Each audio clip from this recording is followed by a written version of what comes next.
So I guess there's a ban list.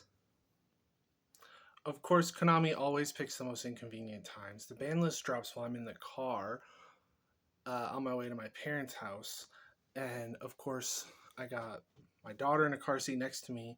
I got my mother in law in the seat in front of me, and my wife is driving. So I can't record a live reaction. Thought about doing it, but couldn't do that. None of the official ban list sites have been updated yet. The only thing that has posted anything, at least at the time that I saw the list, was the EU Twitter account posted like the pictures or whatever.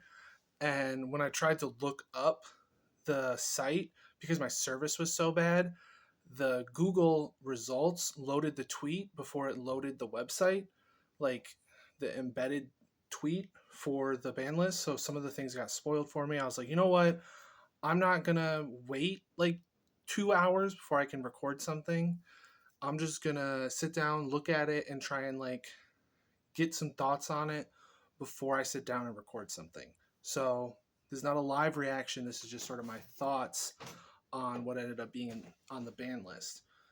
Firstly, I want to talk about things in a bit of a weird order. Let's talk about some of the stuff that got unhit. Firstly, I want to talk about the stuff that doesn't really matter. Like, I don't think Harp Horror to 3 is really going to change the math on how good Orcus does this format. I don't think a third Engage is going to make Sky Striker tier 2 or tier 1 or anything like that. I don't think a second copy of Armageddon is going to make people want to jam that card, especially when there's so many other stronger cards that can use your normal summon. I don't think the second Delicious really does anything for Pearly either. It makes the math on my friend a little better, but it's still not a guarantee. It still makes it like a RNG type thing when you're trying to search for that. And it makes your chances of hitting it off of Pearly a little better, but that's not the difference maker. Let's go ahead and jump ahead a little bit.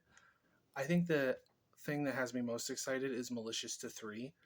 I really want to freak out. You can go see on Twitter. I was freaking out about it. But I don't think it really changes whether Hero is good this format.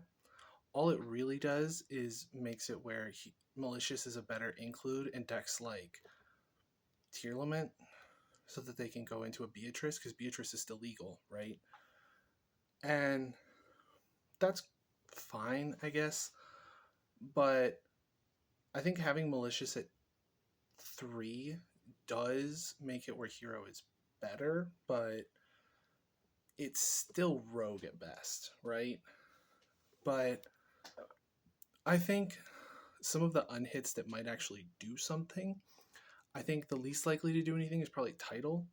But I believe this means all 4 Dragon Rulers are now legal at 1, which means the Dragon Ruler deck can now play the 4 dads and all 12 of the babies, which means you now have 16 slots that convert to a Dragon Ruler. And that's neat. That's 4 extra copies of Dragon Rulers in a Dragon Ruler dedicated deck. But I think more so this is probably going to more likely see play in water decks. But that's almost certainly just going to be at a casual level. I don't think that's going to actually convert into anything meaningful. And in addition to that, the unhit to Terror Top, which I forgot to mention before, it's propped up against a box.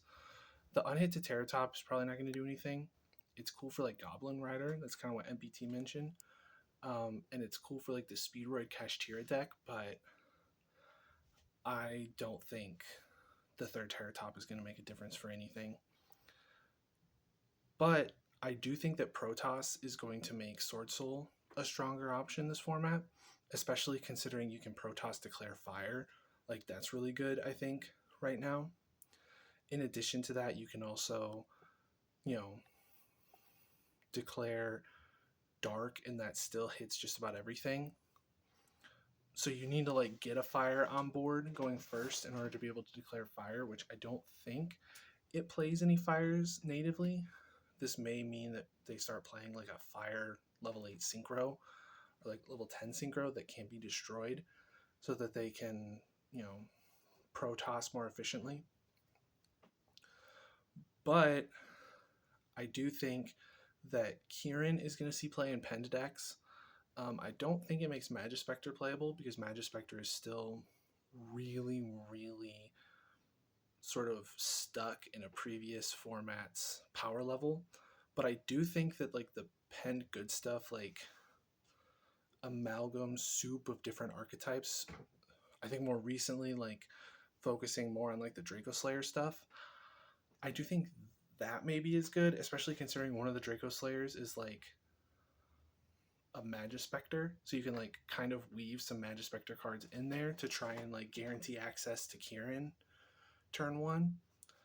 But I don't think having another novel form of interaction with your opponent is really the difference maker for Pendulum. I think that just Pendulum as a mechanic really isn't very strong right now because it can't play non-engine, or at least not a lot of non-engine. And unfortunately, you can't really play through a ton of hand traps because 2 of your cards in hand have to be dedicated to scales. So you're basically playing with like a 3-card hand going first. But aside from all that, I think that the card that was unhit that's probably going to be the biggest problem is Colossus. I don't know if Thunder Dragon is going to be good, but I do know that decks are going to try and jam Corridor into Colossus a lot. The fact that you can search it off of Cupid Pitch means that there's a theoretical synchro combo deck that can weave like a Cupid Pitch line in to search a copy of Corridor. And that's a little scary, right? But we'll have to see what eventually comes of that. That's still sort of purely theory. Now, let's talk about the stuff that got hit. Anti-spell to 1, great, love to see it. I would rather it be banned, but at 1 is still better than nothing. Summon Limit banned is an insanely good hit. I think that they should ban more Floodgates because Summon Limit, I think, was one of those cards that was seen as like a balanced card, but Snake Eye in particular has the ability to like send it for cards in order to like lock your opponent under it, but then have the ability to like out it in engine with like half the cards in your engine. Probably actually almost every card in your engine outs it. So you're like guaranteed the ability to like send it to the graveyard for the cost of one of your effects and then just be able to play without it after your opponent had to play under it for a turn. So that's really oppressive. And it's like a really strong going first card that I think deserved to be banned. In addition to that, I think that the Linkuriboh ban, while I don't like it, is probably necessary because like Anima can still do all the things that Linkuriboh did in terms of like being able to put a level 1 in the grave, but the fact that Linkuriboh's tribute to summon itself from the graveyard effect exists means that if you use it to trigger one of your Snake Eyes and then you have it in the grave because you've either linked it off or sent it for the effect of another Snake Eye, it can then be used to dodge things like Valor and Imperm, which are super problematic. So the fact that they banned it is probably correct. I know a lot of people were calling for it to be banned, and I personally wasn't thinking that they were going to do this. I was thinking they were probably going to hit one of the like boss monsters in the deck that people end on, something like Amble Whale or Appaloosa. But speaking of Appaloosa, the hits that make the least sense to me are Baron and Savage. I think that banning them is probably good for the health of the format and just the health of the game in general. But I do think that Baron and Savage, especially Baron, were a little more balanced than people gave them credit for. If you want to see more about that, you can check out my Twitter to kind of see what I'm talking about. But it's a huge sort of loss, I think, especially to Sword Soul, which like I understand the want to like give a deck something when you're taking something from them. So like you take Baron from Sword Soul, you give them Protoss, but like there's other decks that really needed Baron as part of their end board or as like a means to an end within their deck. And I think banning it is like a little sus. But generic extra deck negates have always been something that I think the vast majority of the player base want gone, especially the people that like have to deal with Yugi boomers complaining about it. Like people want nothing more than for the idea that Yugi boomers are complaining about nothing to be validated. And the fact that like they've banned both of these cards means that any complaints about generic extra deck negates moving forward are moot. Like pretty much the only things that negate generically from the extra deck anymore require hoops or are easy to deal with. Like Appaloosa, while yes, it can like shut down a lot of decks being 2, 3, 4 monster negates. Once you've baited out a negate from a 3 material Appaloosa, it's a 1600 vanilla at that point. Like you can just hit over it with just about anything. Like it's not hard to out at that point. So like, and the fact that it doesn't destroy means that you can retain card advantage for some things while being able to still force your opponent to activate the negate.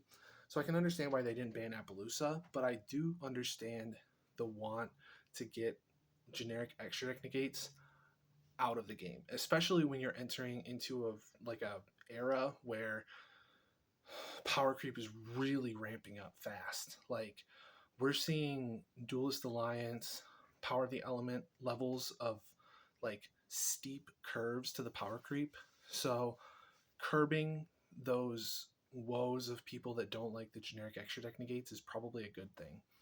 So I will say, I said in videos previously that I don't think they're going to hit Snake Eyes directly, and they did hit Linkuriboh, which is a hit to the pure Snake Eye more than anything. So that was a hit to Snake Eye. But the fact that they've started bringing things back, things like Colossus, things like Engage, things like Harp Horror for decks that are seeing play right now but maybe can't quite compete, is sort of what I expected them to do. I made a couple videos about it over on TikTok. So feeling pretty good about where we're at right now. I think that Snake Eye is still pretty much the best thing you can be playing right now. But I'm interested to see if other things can maybe incorporate the new cards off the ban list. And who knows, maybe some future releases will bring some cards into the format that sort of wash Snake Eye out, or at the very least bring other decks up to the level that they can compete with Snake Eye. We'll have to see. Let me know what you think down in the comments, and don't forget to hit that subscribe and the like button. I'll see you guys in the next video.